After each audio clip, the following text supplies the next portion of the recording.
Probably the most common question we get is how do you choose what is computer animated in a movie like this? The majority of our movies are drawn. They're drawn by pencil. So how do you then choose those things that are computer animated? Usually they're complex things. They're things that involve many, many moving things on screen. They involve a lot of textures, a lot of detail, or they're things that would just be difficult to draw repeatedly. The Hun charge was an element that was very much driven by the directors. When we first started on envisioning what the Hun charge would be, it was just story sketches, and it was just, they literally were little dots on a piece of paper because a lot of the shots were so wide that the artist would just sketch in these little dots, and we thought, how are we going to actually achieve something like this? And it wasn't until I saw Lion King, that was around the same time, and they had used the digital animation so successfully for the wildebeest stampede.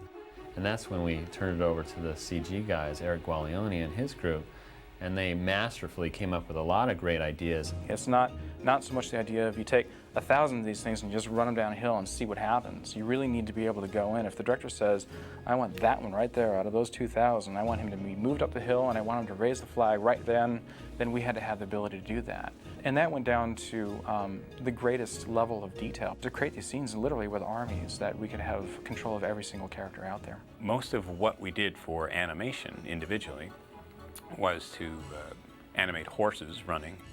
Sandra Gronevelt did most of the horse animation. I started basically building a horse and testing out how the bones would work and how the mechanics work of a horse. And I'd go to like the Magic Kingdom and watch the Clydesdales walk. I built a kind of a stand-in model made out of Sculpey clay, and that helped me work through the process of figuring out how this one-dimensional drawing would turn into a three-dimensional object. And then we animated Huns on top of those horses individually. We had basically two different Hun types, Chen and Yi, and we ended up giving them different hats, different facial hair features, different expressions, different weapons, different types of clothing. Just for academic sake, I think we calculated it would be something like 60,000 different Hun types that we could have based upon all the different combinations of things we could put on there.